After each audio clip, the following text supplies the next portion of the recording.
আসসালামু আলাইকুম ওয়া রাহমাতুল্লাহি ওয়া বারাকাতুহু। শুকর আদায় করি মহান রব্বুল ইজ্জতুল জালালের দরবারে,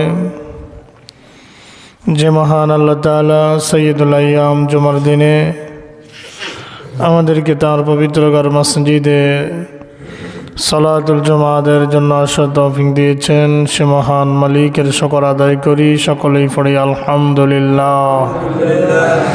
রব্বানা লাকাল হামদ হামদান কাসীরান তাইয়্যিবান মুবারাকান ফীহি ইয়া রাব্বি লাকাল হামদু কামা ইয়ানবাগি লিজালালি ওয়াজহিকা ওয়া আযীমি সুলতানিকা। আমরা আল্লাহর শুকর আদায় করেছি, আল্লাহ তাআলা কবুল করেন, সকলেই বলি আমিন। প্রিয় মুসল্লিয়ান আযম, কথা কি বোঝা যায়? আজকের জুমার আলোচনার বিষয়, যে কারণে আল্লাহর গজব নাজিল হয়, যে সকল কারণে আল্লাহর আযাব বা গজব নাজিল হয়। আল্লাহ পাক রব্বুল আলামিন বান্দা যখন নিজের মন মতো চলে, বান্দা যখন স্বৈরাচারের ভূমিকা অবতীর্ণ হয়, বান্দা যখন আল্লাহর পথ থেকে বিচ্যুত হয়ে শয়তানের পথে ধাবিত হয়, তখন আল্লাহ তাআলা বান্দার উপরে আযাব নাজিল করেন। আগেকার নবীদের সময় ঘটনা এরকম হতো, আযাব দিয়ে গোটা জাতিকে আল্লাহ তাআলা ধ্বংস করে দিতেন। যেমন আপনারা আদ জাতির কথা জানেন, সামুদ জাতির কথা জানেন, লূত আলাইহিস সালামের সম্প্রদায়ের কথা জানেন, সোয়াইব আলাইহিস সালামের উম্মত মাদায়েনবাসীর কথা জানেন, ফেরাউনের কথা জানেন।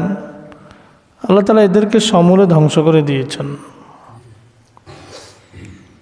নবী মুহাম্মদ সাল্লাল্লাহু আলাইহি ওয়াসাল্লামের আসার পরে আল্লাহ কোনো জাতিকে সমূলে ধ্বংস করে দিবেন না, তবে শাস্তি দিবেন। আল্লাহ পাক বলছেন কোরআনে কারীমের 30 নম্বর সূরা, সূরার নাম হচ্ছে সূরাতুর রুম। সূরার নাম কি? সূরাতুর রুম। এই সূরার 41 নম্বর আয়াত আল্লাহ বলেন, বিসমিল্লাহির রহমানির রহিম।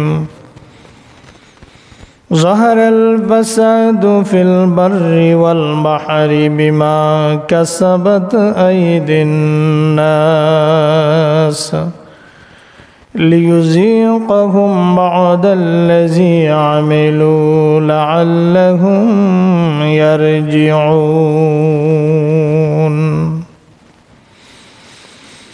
যাহারাল ফাসাদু ফিল বাররি ওয়াল বাহরি, জলে এবং স্থলে যত বিপর্যয় তোমরা দেখতে পাও, যত বিপর্যয় দেখা দিয়েছে, যত বিপর্যয় পরিলক্ষিত হয়, প্রকাশিত হয়, বিমা কাসাবাত আইদিন নাস, এগুলা হচ্ছে মানুষের কৃতকর্মের ফল। কিসের ফল? জলে স্থলে যত বিপর্যয় দেখা দেয়, জলে এবং স্থলে যত আযাব নেমে আসে, আল্লাহ বলেন বিমা কাসাবাত আইদিন নাস, এগুলো মানুষের হাতের কামাই। মানুষের অন্যায়ের ফলে আল্লাহ পাক এই সকল বিপর্যয় দেন মানুষকে সতর্ক করবার জন্য। আল্লাহ বলেন লিয়ুযীকাহুম বা'দাল্লাযী আমিলু, লিয়ুযীকাহুম, যাতে তাদেরকে আস্বাদন করা যায়, উপভোগ করানো যায়, বা'দাল্লাযী আমিলু, তাদের কিছু কৃতকর্মের ফল যেন তাদেরকে ভোগ করানো যায়, আস্বাদন করানো যায়। লাআল্লাহুম ইয়ারজিউন, আরেকটা উদ্দেশ্য হলো, এই আযাব দেওয়ার উদ্দেশ্য হলো তারা যেন অন্যায় থেকে, পাপ কাজ থেকে বিরত থাকে। কি থাকে?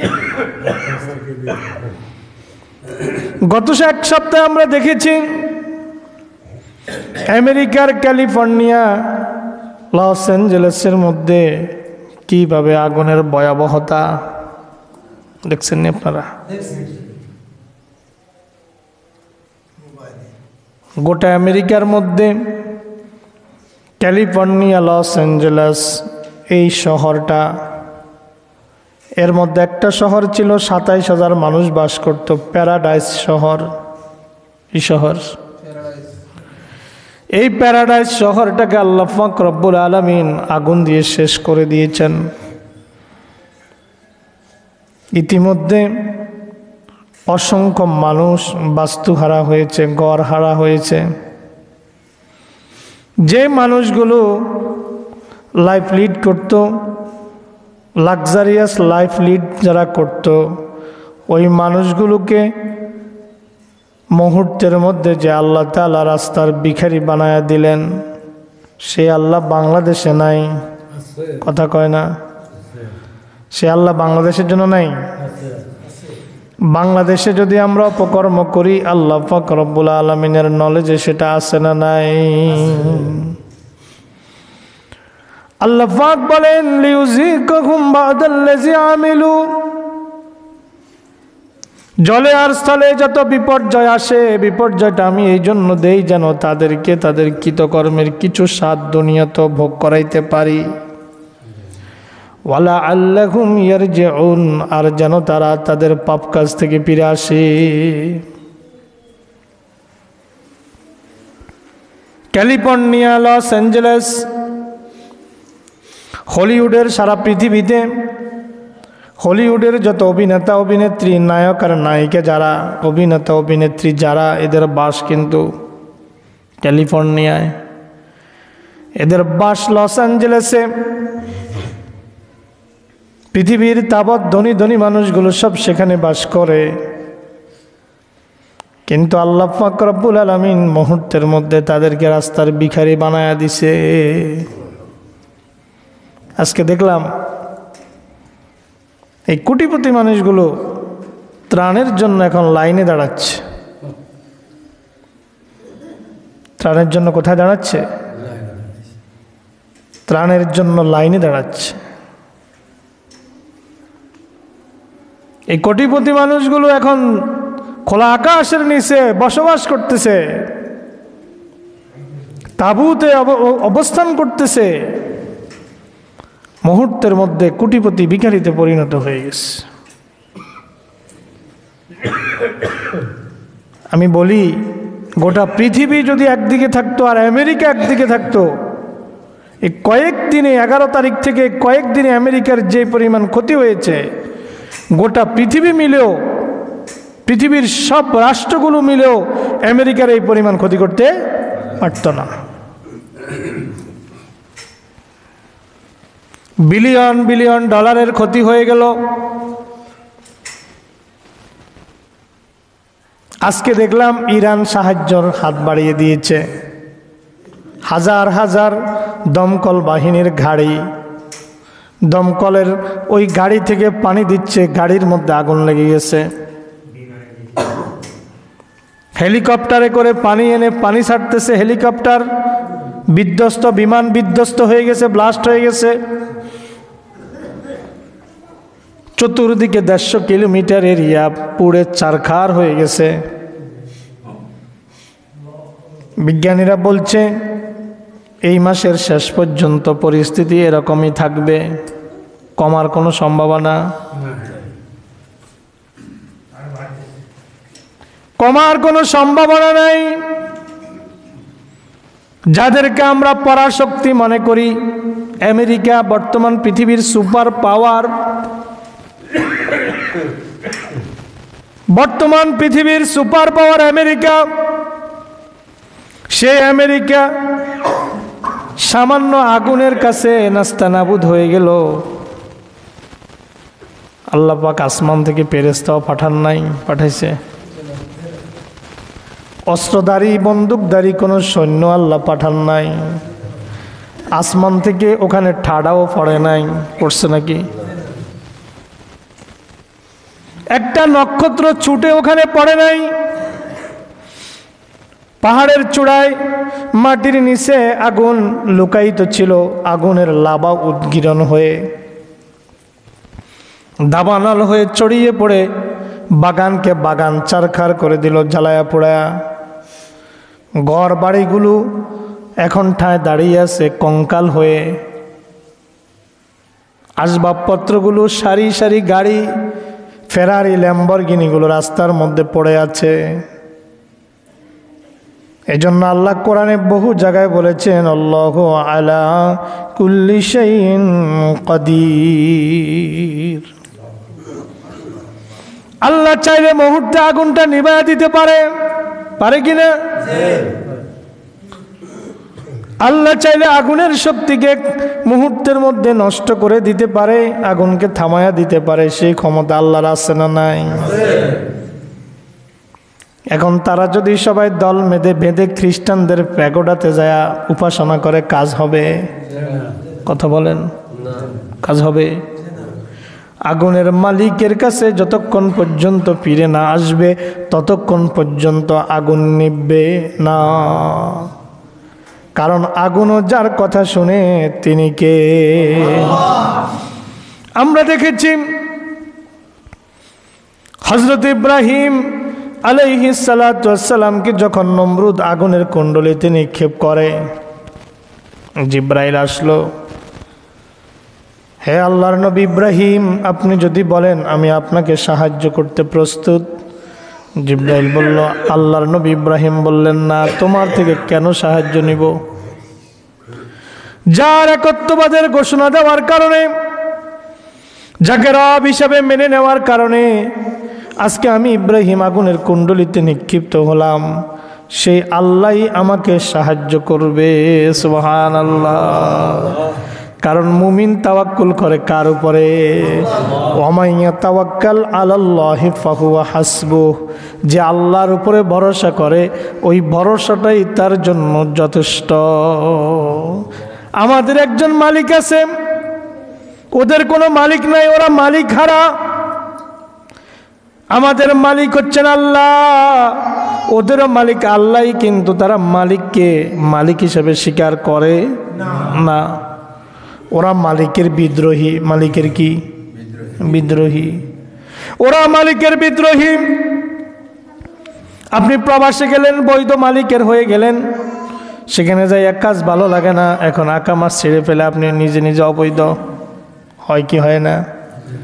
নিজে নিজে অবৈধ হয়ে গেলেন। এখন নিজে নিজে যখন অবৈধ হয়ে গেলেন, বৈধ একামা আপনার কাছে নাই। না থাকার কারণে ওই দেশের প্রশাসন যেখানে পাবে সেখানেই ঠ্যাঙ্গাবে, ঠিক কিনা? কথা বলেন। এমনকি দেশেও তো পাঠাইয়া দিতে পারে, ঠিক কিনা? যখন বৈধ মালিক থাকবে, পুলিশও আপনাকে কিছু করার ক্ষমতা নাই। আমাদের একজন মালিক আছেন, তিনি হচ্ছেন আল্লাহ। তারা ইচ্ছা করে মালিকের বৈধ কাগজ ছেড়ে ফেলেছে। ইহুদি নাসারারা, হিন্দু বৌদ্ধ খ্রিস্টানরা তাদের বৈধ কাগজ ছিঁড়ে ফেলেছে। তারা সবাই আলামে আরাহেদ ঘোষণা দিয়েছিল। আল্লাহ যখন বলেছিলেন আলাস্তু বিরব্বিকুম, আমি কি তোমাদের রব নই? সব মানুষগুলো সেদিন বলেছিল কলু বালা, হ্যাঁ তুমি আমাদের রব। কিন্তু দুনিয়াতে আসার পরে, প্রাপ্তবয়স্ক হয়ে যাবার পরে, বুঝজ্ঞান হওয়ার পরে ওই মালিককে অস্বীকার করলো। একজন রবকে অস্বীকার করে তারা তিনজন রব মেনে নিল। ইহুদিরা একজন রবকে অস্বীকার করে দুইজন রবকে মেনে নিল। আল্লাহর বৈধ কাগজপত্র তারা ছিঁড়ে ফেললো। আল্লাহ বলেন ক্বালাতিল ইয়াহুদু উযাইর ইবনুল্লাহ। ইহুদিরা বলে হযরত উযাইর আল্লাহর ছেলে, নাউযুবিল্লাহ। ওয়াকালাতিন নাসারা মাসীহ ইবনুল্লাহ। আর খ্রিস্টানরা, নাসারারা বলে হযরত ঈসা আল্লাহর ছেলে। নাসারারা, খ্রিস্টানরা তিন খোদায় বিশ্বাসী। ইহুদিরা দুই খোদায় বিশ্বাসী, অথচ আল্লাহ কোরআন মাজিদে সূরাতুল ইখলাসের মধ্যে বললেন কুল হুয়াল্লাহু আহাদ আল্লাহুস সামাদ লাম ইয়ালিদ ওয়া লাম ইউলাদ ওয়া লাম ইয়াকুল লাহু কুফুয়ান আহাদ। আমাদের রব কয়জন? আমাদের আল্লাহ একজন। আল্লাহ পাক রব্বুল আলামিনকে যখন তারা ভুলে গেল, ক্যালিফোর্নিয়াতে লস অ্যাঞ্জেলেসে যখন পাপাচার বেড়ে গেল, মজ্জুয়া নারী নিয়ে পূর্তি জেনা ব্যভিচার যখন বেড়ে গেল, ওই আগুনকে আল্লাহ পাক শাস্তি হিসেবে পাঠালেন। আগুন যার কথা শুনে তিনি কে? হযরত ইব্রাহিমকে যখন আগুনের কুণ্ডলিতে নিক্ষেপ করলো, জিব্রাইলের সাহায্য তিনি চাইলেন না, আল্লাহর সাহায্যের উপরে ভরসা যখন করলেন, আল্লাহ পাক আগুনের কাছে ওহী পাঠায় দিল, ইয়া নারুকুনি বারদাও ওয়া সালামান আলা ইব্রাহিম। হে আগুন, তুমি আমার ইব্রাহিমের জন্য নাতিশীতোষ্ণ হয়ে যাও। সুবহানাল্লাহ। বারদুন শব্দের অর্থ ঠান্ডা। আমার ইব্রাহিমের জন্য আগুন তুমি ঠান্ডা হয়ে যাও। কেমন ঠান্ডা? এমন ঠান্ডা হইও না ইব্রাহিমের হাসি হবে, সর্দি হবে, কাশি হবে, ঠান্ডা লাগবে, নিউমোনিয়া হবে, এমন ঠান্ডা হইও না। ওয়াসালামা, এমন ঠান্ডা হও যেটা তার জন্য নিরাপদ। সুবহানাল্লাহ কোন। দাউ দাউ করে আগুন জ্বলতেছে, আগুন কিন্তু নিবে নাই। ইব্রাহিম আলাইহিস সালামকে যে আগুনের কুণ্ডলিতে পেলানো হয়েছিল, আগুন কিন্তু নিবে নাই। দাউ দাউ করে বাহির থেকে দেখা যায় দাউ দাউ করে আগুন জ্বলছে। নমরুদ তো ভেবেছিল হযরত ইব্রাহিম জ্বলে পুড়ে কয়লা হয়ে গেছে, কিন্তু ভিতরে হযরত ইব্রাহিম আলাইহিস সালাতু ওয়াস সালাম দিব্যি সুস্থ। তাফসীরের মধ্যে এসেছে হযরত ইব্রাহিমকে যে রশি দিয়ে বেঁধে ফেলা হয়েছিল আগুনের ভিতরে, রশিটা জ্বলে গিয়েছে, কিন্তু হযরত ইব্রাহিমের শরীরের একটা পশমও জ্বলে নাই। একটা পশমও আগুন হযরত ইব্রাহিমের জ্বালাতে পারে নাই।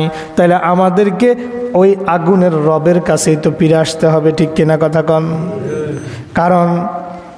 কারণ হচ্ছে আগুনও একজনকে মানে, তিনি কে? তিনি হচ্ছেন আল্লাহ। বাজার থেকে মাছ নিচে সন্ধ্যাবেলায়, ঘরে ছোট বাচ্চা আছে, স্ত্রী প্রেগনেন্ট, তো জামাই কি করে, ঘরের দরজা থেকে ডাক দেয়। তো ডাক দিলে মুরব্বী একজন আসে, মাছ আনছি, তো কফি বাতিত করে আগুন জ্বালায় নেয় অথবা গ্যাস লাইট নেয়, তো এই মাছের বোলটার মধ্যে আগুন লাগায়। তো মনে করে এটার সাথে হিসানি আসছে, আলগা জিন ভূত আসছে, ঠিক কিনা? এই যে কাজটা করলেন, এটাও আল্লাহর সাথে শিরক করলেন। এটা কার সাথে শিরক করলেন? আপনি ওই আগুন দিয়া জিন থেকে আশ্রয় চাইলেন। বুঝতেছেন কথা? আপনি আগুন ব্যবহার করলেন দুষ্ট জিন থেকে মুক্তি পাওয়ার জন্য, কিন্তু আপনার উচিত ছিল আপনি সূরা ফালাক, সূরা নাস, সূরা ইখলাস পড়ে আপনি ঘরের মধ্যে ঢুকে যান। কোনো জিন ভূতের ক্ষমতা নাই যে আপনার সাথে ঘরের মধ্যে ঢুকবে। যদি পথের থেকে আপনার সাথে আশ্রয়ও নেয়, আপনার ঘরের দরজা পর্যন্ত যদি আসে, যেই না আপনি সূরা ইখলাস, সূরা ফালাক, সূরা নাস পড়া শুরু করেছেন, জিন ভূত যত শক্তিশালী হোক, এরা ফালাই ফালাই করে দৌড় দেওয়া শুরু করবে। কিন্তু আপনি সেটা করলেন না। আপনি করলেন কি, আগুন নিয়ে আসো, আগুনের সাঙ্গায় আপনি ঘরে ঢুকলেন। করে কি করে না? করে কি করে না? খবরদার, কোনোভাবেই আল্লাহর সাথে শিরক করা যাবে না। এবার আমরা জানবো যে কি কি কারণে আল্লাহ পাক রব্বুল আলামিন পৃথিবীতে আযাব নাজিল করেন। প্রথম কারণ হচ্ছে, যখন পৃথিবীবাসী পাপাচারে লিপ্ত হয়। কিসে লিপ্ত হয়? সবাই বলেন, কিসে লিপ্ত হয়? পৃথিবীবাসী যখন পাপাচারে লিপ্ত হয়। আমি খুব সংক্ষেপে বলবো। হযরত আব্দুল্লাহ ইবনে আব্বাস রাদিয়াল্লাহু তাআলা আনহু থেকে বর্ণিত, তিনি বলেন, 5টা কারণে, এই হাদিসের মধ্যে এসেছে 5টা কারণে মানুষের উপরে আযাব নাজিল হয়। এর মধ্যে অন্যতম হচ্ছে, যখন মানুষ দ্বীনের কার্যকলাপে শৈথিল্য প্রদর্শন করে, অবহেলা করে। নামাজের টাইম হয়েছে, গুরুত্ব নাই, অবহেলা। যাকাত ফরজ হয়েছে, জাকাতের হিসাব বাইর করে না, দিব আর কি, অবহেলা। হজ ফরজ হয়ে গেছে, যাবো আর কি, অবহেলা। দিনের প্রত্যেকটা কাজে কি অবহেলা। রাসূল বলেন যখন মানুষ কোনো সম্প্রদায় যখন দিনের কার্যকলাপে শৈথিল্য প্রদর্শন করে তখন সেই সম্প্রদায়ের লোকদের অন্তরে ভয়ভীতি ঢেলে দেওয়া হয়। কি ঢেলে দেওয়া হয়? ভয়ভীতি ঢেলে দেওয়া হয়। আরেকখানা হাদিসের মধ্যে এসেছে, আল্লাহ রাসূল বলেন, মুহাজিরদেরকে লক্ষ্য করে বলেন, ইয়া মাশারাল মুহাজিরিনা খামসুন ইযা উবতুলিতুম বিহিন্না আউযু বিল্লাহি আন তুদরিকুহুন্না। ও মুহাজিররা, 5টা জিনিস এমন আছে যে 5টা জিনিস দিয়ে তোমাদেরকে পরীক্ষা করা হবে। আমি আল্লাহর কাছে আশ্রয় চাই যেন তোমাদেরকে সেই পরীক্ষা করা না হয়। লাম তাজহারিল ফাহিশাতু ফি কওমিন কাত্তু হাত্তা ইউলিনু বিহা ইল্লা ফাশা ফীহিমুত তাউন ওয়ালাউ জাউল্লাতী লাম তাকুন মাদাদ ফিল আসলাফিহিম আল্লাযীনা মাদাও। আল্লাহর নবী বলেন, আনসারদের মুহাজিরদেরকে লক্ষ্য করে বলেন, যখন কোনো জাতির মধ্যে প্রকাশ্যে অশ্লীলতা ছড়িয়ে পড়ে, কি ছড়িয়ে পড়ে? গত পরশুদিন ফেসবুক যারা চালান, মিডিয়ার মধ্যে এসেছে, ঢাকায় একটা মেয়েকে একটা বাচ্চা ডাস্টবিনে পাওয়া গেছে। কোথায় পাওয়া গেছে? ডাস্টবিনে একটা বাচ্চার লাশ পাওয়া গিয়েছে। আপনারা কি মনে করেন এই লাশটা বৈধ বাচ্চা ছিল? এমনি তো বাচ্চাটা বৈধ ছিল, খুবই ফুটফুটে সুন্দর, স্বাস্থ্যস্বাস্থ্য ভালো, খুব সুন্দর চেহারার একটা বাচ্চা ডাস্টবিনে পাওয়া গেছে। পরশু দিনের ঘটনা। আল্লাহ নবী বলেন, যখন অশ্লীলতা ছড়িয়ে পড়ে তখন সেখানে মহামারী আকারে প্লেগ রোগ দেখা দেয়। আর এমন এমন রোগ ছড়িয়ে পড়ে যেটা অতীতে যেটার কোনো অস্তিত্ব ছিল না। এই যে কয়েক বছর আগে করোনা গেছে, এটার নাম কি আমরা আগে শুনছি? কথা কয় না কা? করোনা নামে কিছু আছে, এটা কি আগে শুনছি? শুনি নাই। আল্লাহ রাসূল এরপরে বলছেন, ওয়ালাম ইয়ানকুসুল মিকিয়ালা ওয়াল মিজানা ইল্লা উখিযু বিসসিনিনা ওয়া শিদ্দাতাল মুউনাতি ওয়া জুরিস সুলতানি আলাইহিম। রাসূল বলেন, যখন মানুষেরা ওজনে পরিমাপে কারচুপি করে, ওজনে কম দেয়, পরিমাপে কারচুপি যখন করে তখন তাদের উপরে দুর্ভিক্ষ নেমে আসে। কি নেমে আসে? অভাব নেমে আসে, দুর্ভিক্ষ নেমে আসে, কঠিন বিপদ মুসিবত নেমে আসে। 3 নম্বরে আল্লাহর নবী বলেন, ওয়ালাম ইয়ামনাউ যাকাতা আমওয়ালিহিম ইল্লা মুনিউল কাতরা মিনাস সামাই ওয়ালাল বাহাইমু লাম ইউমতারু। আল্লাহর নবী বলেন, যখন মানুষ যাকাত দিতে অস্বীকার করে, যাকাত যখন মানুষ দিতে চায় না, যাকাত দিতে যখন অস্বীকার করে, আল্লাহর নবী বলেন আসমান থেকে বৃষ্টি বন্ধ করে দেয়া হয়। গত সিজনও বৃষ্টির জন্য আমরা হাহাকার করেছি, মনে আছে আপনাদের? জায়গায় জায়গায় সলাতুল ইস্তিসকা আদায় করা হয়েছে, বৃষ্টি নাই। আল্লাহর নবী বলেন, তখন আকাশ থেকে বৃষ্টি বর্ষণ বন্ধ করে দেওয়া হয়, টোটালি বন্ধ করে দেওয়া হতো, কিন্তু কিছু বৃষ্টি পরবর্তীতে হয়েছে। কেন হয়েছে শুনেন। আল্লাহর নবী বলেন, লাউলাল বাহাইমু, যদি চতুষ্পদ জন্তু না থাকতো, যদি নির্বাক প্রাণী পৃথিবীতে না থাকতো, লাম ইউমতিরু, একটা ফোঁটা বৃষ্টিও আল্লাহ আসমান থেকে নাজিল করতেন না। চতুষ্পদ জন্তু পৃথিবীতে আছে বলেই আল্লাহ পাক এখনো বৃষ্টি নাজিল করতেছেন। 4 নম্বরে আল্লাহ নবী বলেন, ওয়ালাম ইয়ানকুদু আহদাল্লাহি ওয়া আহদা রাসূলিহি ইল্লা সাল্লাল্লাহু আলাইহিম আদুওয়াম মিন গায়রিহিম ফাখাযু বা'দা মা ফি আইদিহিম। আল্লাহর নবী সাল্লাল্লাহু আলাইহি ওয়াসাল্লাম 4 নম্বরে বলেন, যখন কোনো জাতি আল্লাহ এবং তার রাসূলের অঙ্গীকার ভঙ্গ করে, আমরা আল্লাহর সাথে আলমে আরোহে অঙ্গীকার করেছি, তুমি রব, তুমি যেভাবে বলবা আমরা সেভাবেই মানব। যেইভাবে বলবা সেভাবেই শুনবো, যা করতে বলবা তাই করব, যা নিষেধ করবা তা বর্জন করব। আল্লাহর নবী বলেন, যখন মানুষ আল্লাহর সাথে ওয়াদা ভঙ্গ করে, নবীর সাথে দেওয়া ওয়াদা যখন মানুষ ভঙ্গ করে, অঙ্গীকার ভঙ্গ করে, তখন আল্লাহ তাআলা তাদের উপর বিজাতীয় দুশ্মনদেরকে চাপায়া দেয়। পড়েন না নাউজুবিল্লাহ। বিজাতীয় দুশ্মনদেরকে চাপায়া দেয়।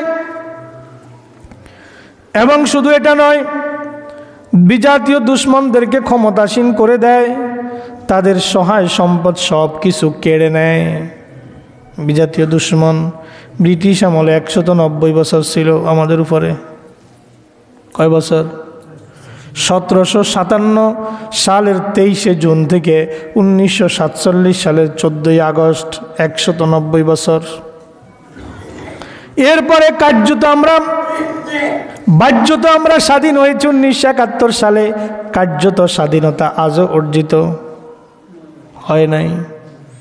স্বীকার করেন বা না করেন, কারণ যদি আজও আমরা স্বাধীন হতাম, মুসলমানের দেশটা কোরআন দিয়ে চলার কথা ছিল। কথা ঠিক কিনা? 92% মুসলমানের দেশটা কোরআন দিয়ে চলার কথা ছিল, কিন্তু চলে? কথা কন। আল্লাহ নবী বলেছেন, যখন মানুষেরা আল্লাহর সাথে দেওয়া অঙ্গীকার ভঙ্গ করে, রাসূলের সাথে দেওয়া অঙ্গীকার যখন ভঙ্গ করে, বিজাতীয় দুশমনদেরকে সরাসরি অথবা তাদের দোসরদেরকে আল্লাহ তাআলা ক্ষমতাসীন করে দেয়। কুলিল্লাহুম্মা মালিকাল মুলকের তাফসীরের মধ্যে একটা কথা এসেছে, তোমরা যেমন হবে তোমাদের নেতৃত্ব, তোমাদের নেতাও তেমন হবে। কামা তাকুনু ওয়াল্লাহ আলাইকুম, তোমরা যেমন হবে তোমাদের রাষ্ট্র ক্ষমতায় ওই জাতীয় লোক থাকবে। আপনি যদি রাষ্ট্র ক্ষমতায় ভালো লোক চান, আগে আপনাকে ভালো হওয়া লাগবে, ঠিক নেই? আগে আপনাকে ভালো হওয়া লাগবে, আগে জনগণকে ভালো হওয়া লাগবে। জনগণ যদি ভালো না হয়, আল্লাহ কখনো রাষ্ট্র ক্ষমতায় ভালো মানুষ দিবেন না। আসুন 5 নম্বরে রাসূল কি বললেন শুনি। আল্লাহর নবী বলেন, ওয়ালাম তাহকুম আইম্মাতুহুম বিকিতাবিল্লাহি ওয়া ইয়াতাখায়্যারু মিম্মা আনজালাল্লাহু ইল্লা জাআলাল্লাহু বা'সাহুম বাইনাহুম। এটা আরো খুব ডেঞ্জারাস কথা। আল্লাহর নবী বলেন, যখন তোমাদের শাসক বর্গ আল্লাহর কিতাব মোতাবেক মীমাংসা করে না, কি কিতাব কি অনুযায়ী, যখন শাসক শ্রেণী আল্লাহর এই কিতাব অনুযায়ী যখন ফায়সালা করে না, মীমাংসা করে না, আল্লাহর নাজিলকৃত বিধানকে গ্রহণ করে না, তখন আল্লাহ তাদের পরস্পরের মধ্যে যুদ্ধ লাগায়া দেয়। কি লাগায়া দেয়? বাংলাদেশের মধ্যে এখন কার্যত যুদ্ধের মতোই তো অবস্থা। বলে, হুজুর কেউ কি কারোর গুলি করছে না? কথার যুদ্ধ চলছে। এই দল ওই দলের বিপক্ষে, ওই দল ওই দলের বিপক্ষে আছে না নাই? এই দল মসজিদে যায়, ওই দল মসজিদে যায়। কার্যত কথার যুদ্ধ, সোশ্যাল মিডিয়ার যুদ্ধ, ফেসবুকের যুদ্ধ চলছে কি চলছে না? আল্লাহ পাক রব্বুল আলামিনের প্রিয় নবী বলেন, যখন আল্লাহর কিতাব দিয়ে শাসক শ্রেণী ফায়সালা করে না, তাহলে ফায়সালার কথা আসেনি? কথা কয় না? রাষ্ট্র ব্যবস্থা ইসলামের কথা আছে না নাই? আমরা এই কোনো দলের পক্ষে বলছি না। এই কথাগুলো আমরা বলতে গেলে আপনাদের মনে অনেকের কষ্ট লাগে যে হুজুর রাজনীতির কথা কেন বলেন। এই হাদিসটা ইবনে মাজাতে আছে এবং হাদিসটা হাসান পর্যায়ের হাদিস, সহিহ হাদিস। আসেন আমি একদম কিতাব খুলে দেখাইয়া দেই। আমার বানানো কিচ্ছা না, আমি দলিল ছাড়া কথা বলি না, আপনারা জানেন। এখন এটা কে পালন করবে? রাসূলের এই কথাটা কে পালন করবে? আমাদের দায়িত্ব বলা, আপনার দায়িত্ব আমল করা। আমল না করলে আমাদের কিচ্ছু যায় আসে না। বলতে পারবো আল্লাহ পৌঁছাই দিচ্ছে। রাসূল বললেন, মা লাম তাহকুম আইম্মাতু বিকিতাবিল্লাহ, যখন ক্ষমতাসীনরা, নেতারা, শাসক বর্গ যখন আল্লাহর কিতাব দিয়া শাসন কার্য পরিচালনা না করে, ওয়ায়াতাখায়্যারু মিম্মা আনজালাল্লাহু ইল্লা জাআলাল্লাহু বাসাহুম, আল্লাহ পাক যে কিতাব নাজিল করেছেন এটাকে যদি তারা পছন্দ না করে, এটা অনুযায়ী যদি রায় প্রদান না করে, ইল্লা জাআলাল্লাহু বাসাহুম বাইনাহুম, আল্লাহ পাক তাদের নিজেদের মধ্যে যুদ্ধ বাঁধায়া দেয়, যুদ্ধ লাগায়া দেয়। এবার বুঝ মজা। তাহলে 1 নাম্বার আযাব আসার কারণ, 5টা পয়েন্ট কথা বলবো, অলরেডি সময় প্রায় শেষ। একটা পয়েন্ট বলছি কেবল, যখন মানুষের মাঝে কি হবে, অশ্লীলতা, বেহায়াপনা, জেনা, ব্যভিচার, ওজনে কম দেওয়া যখন চালু হবে, তখন হচ্ছে আল্লাহ পাকের আযাব নেমে আসবে। 2 নম্বর পয়েন্ট, এই পয়েন্টে আর কথা বলবো না। অন্যায় কাজে বাধা না দেওয়ার কারণে আল্লাহ পাক আসমান থেকে আযাব নাজিল করেন। আমাদের সামনে অনেক অন্যায় হয়, আমরা বাধা দেই না, দেখিও না, দেখার ভান করে চলে যায়, আমার কি হইছে, হেড্ডাহি কর, বলি কি না? দেখেন আল্লাহ রাসূল কি বলেন, এই হাদিসটাও সহিহ হাদিস। আন হুযায়ফা ইবনুল ইয়ামান রাদিয়াল্লাহু আনহু আনিন নবী সাল্লাল্লাহু আলাইহি ওয়াসাল্লাম, হযরতে হুযায়ফা ইবনুল ইয়ামান রাদিয়াল্লাহু আনহু থেকে বর্ণিত, তিনি নবী থেকে বর্ণনা করেন, ক্বালা, নবী করিম সাল্লাল্লাহু আলাইহি ওয়াসাল্লাম বলেন, ওয়াল্লাযী নাফসি বিয়াদিহি, সেই সত্তার কসম যার হাতে আমি নবী মুহাম্মদের প্রাণ, লাতামুরুন্না বিল মারুফে ওয়ালা তানহাউন্না আনিল মুনকার আও লা ইউশিকাল্লাহু আন ইয়াবআসা আলাইকুম ইকাবাম মিনহু সুম্মা তাদউনাহু ফালা ইউস্তাজাবু লাকুম, রাওয়াহু তিরমিজি। আল্লাহ নবী বলেন, তোমাদের উপরে কর্তব্য হচ্ছে তোমরা সৎ কাজে আদেশ করবে, অসৎ কাজে বাধা দিবে। কোন মুমিন এই কাজ থেকে বিরত হতে পারে না। আল্লাহর নবী বলেন, ওই সত্তার কসম যার হাতে আমার প্রাণ, অবশ্যই তোমরা সৎ কাজের আদেশ করবে, খারাপ কাজ থেকে বিরত রাখবে, অন্যথায় আল্লাহ তার পক্ষ থেকে তোমাদের উপর আযাব পাঠাবেন। কি পাঠাবেন? তাহলে বুঝা গেল, সৎ কাজের যদি আদেশ না করি, অসৎ কাজের যদি বাধা না দেই, তাহলে আল্লাহ আমাদের উপরে কি পাঠাবেন? আযাব পাঠাবেন। আল্লাহ পাক বলেন, আল্লাহ রাসূল বলেন, অতঃপর তোমাদের পরিত্যাগ করা হবে। আমাদেরকে আল্লাহ পরিত্যাগ করবেন, নাউজুবিল্লাহ। আল্লাহ রাসূল বলেন, আউলা ইউশিকান্নাল্লাহু আন ইয়াবআসা আলাইকুম ইকাবাম মিনহু সুম্মা তাদউনাহু, তোমাদেরকে পরিত্যাগ করা হবে। আল্লাহ বলবে, এরকম বান্দার আমার দরকার নাই, যেই বান্দা সৎ কাজের আদেশ করে না, অসৎ কাজ থেকে বাধা দেয় না, এই বান্দার আমার কোনো প্রয়োজন নাই। ফালা ইউস্তাজাবু লাকুম, ওই অবস্থায় যখন তোমরা সৎ কাজের আদেশ করবে না, যখন তোমরা খারাপ কাজ থেকে মানুষকে নিষেধ করবে না, তোমরা কোনো বিপদে পড়ে কোনো প্রয়োজনে আল্লাহর কাছে দোয়া করবা, তোমাদের দোয়াগুলা আল্লাহ কবুল করবে না। এটা সবচেয়ে বড় শাস্তি। একটা বিপদে পড়ে নামাজ পড়ে চোখের পানি ছেড়ে দিয়ে আল্লাহর কাছে দোয়া করেন, কবুল হয় না। হুজুর আল্লাহর কত কই, আল্লাহ শুনে না, বলে কি না? শুনবে কেমনি? আপনি ভালো কাজেরও আদেশ করেন না, খারাপ কাজ থেকেও মানুষকে নিষেধ করেন না। এই জন্য রাসূল বলছেন, আপনার দোয়াও আল্লাহ কবুল করবে না। তাহলে দোয়া কবুল না হইলে শুধু হুজুর করে দোষ দিয়েন না, নিজের দিকে একটু খেয়াল রাখা দরকার, আছে না নাই? কথা কোন আছে না নাই? 3 নম্বর আর একটা পয়েন্ট বলে শেষ করব। অন্যায়ভাবে, এটা বলবো না, দুনিয়া প্রীতি যখন মানুষের বেড়ে যায়। 3 নম্বর, দুনিয়া প্রীতি, দুনিয়ার প্রতি ভালোবাসা যখন মানুষের বেড়ে যায়, তখন আল্লাহ পাক রব্বুল আলামিনের আযাব নেমে আসে। আন মিসওয়ার ইবনে মাখরামা রাদিয়াল্লাহু আনহু ক্বালা ক্বালান নবী সাল্লাল্লাহু আলাইহি ওয়াসাল্লাম, ফাওয়াল্লাহি মাল ফাকরু আকশা আলাইকুম, আল্লাহর নবী বলেন, আল্লাহর কসম, আমি তোমাদের জন্য দরিদ্রতার ভয় করি না। আমার পরে আমার উম্মতেরা দরিদ্র হয়ে যাবে, আমি এই ভয় করি না। ফাওয়াল্লাহি, আল্লাহর কসম, লা আকশা আলাইকুম মাল ফাকরু আকশা আলাইকুম, আমি তোমাদের ব্যাপারে দরিদ্রতার ভয় করি না।